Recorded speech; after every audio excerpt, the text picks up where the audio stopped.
Assalamualaikum warahmatullahi wabarakatuh. Perkenalkan, nama saya Awanda Wiyandini dengan NPM 23195. Di sini saya akan mempresentasikan tentang penyelesaian sengketa hak asuh anak pasca perceraian, analisis perbandingan prinsip the best interest of the child dalam sistem common law and civil law. Prinsip the best interest of the child merupakan dasar utama dalam setiap perkara yang melibatkan anak.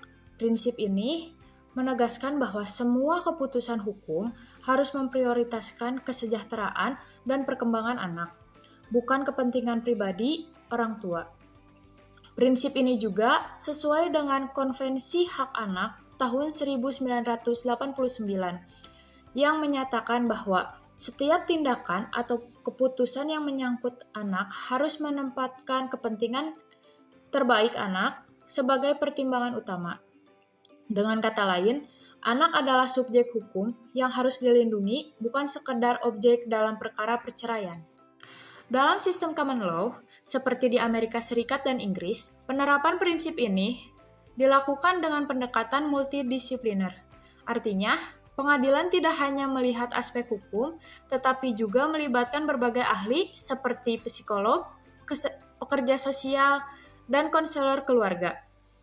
Mereka menilai bagaimana hubungan emosional anak dengan masing-masing orang tua, bagaimana stabilitas lingkungan rumah, sejauh mana anak merasakan stres akibat perceraian, serta kemampuan orang tua memenuhi kebutuhan emosional dan material anak.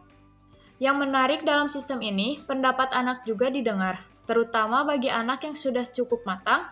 Suara anak menjadi bahan pertimbangan dalam menentukan siapa yang lebih layak menjadi pengasuh utama. Berbeda dengan sistem civil law seperti di Indonesia, pendekatan yang digunakan lebih normatif, artinya sangat berpegang pada aturan hukum tertulis.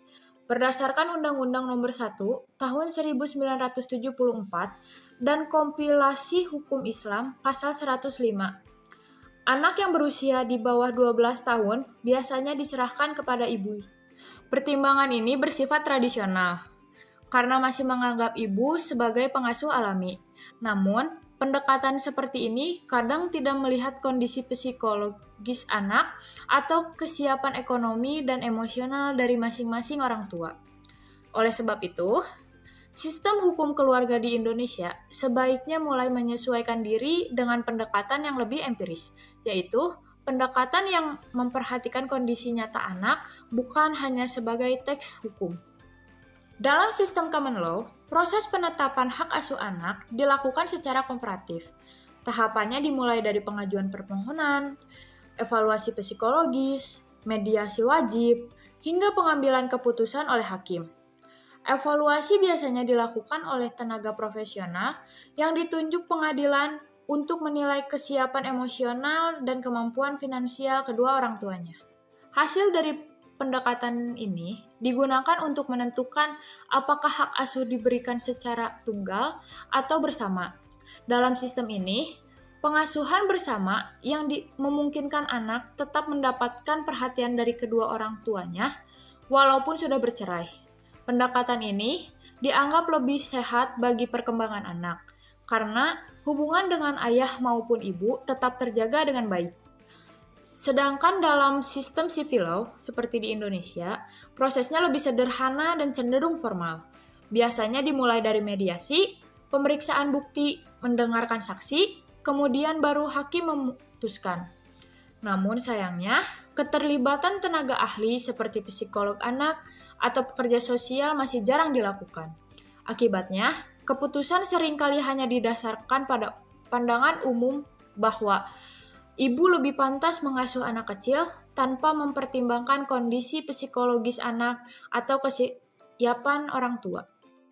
Selain itu, suara anak jarang dijadikan bahan pertimbangan. Padahal di negara yang menganut sistem anak dianggap memiliki hak untuk didengar.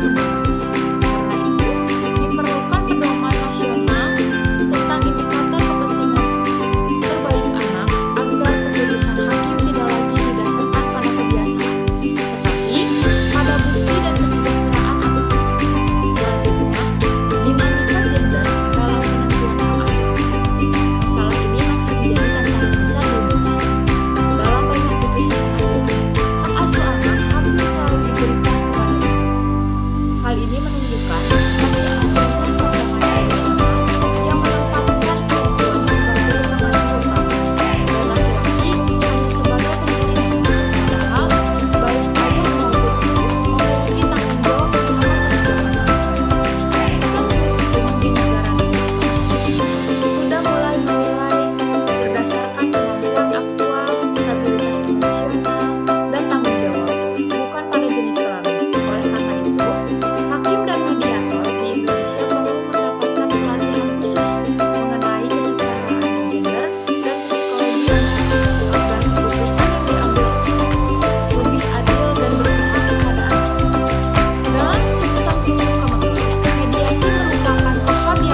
berpusat pada anak. Dalam model ini, kebutuhan dan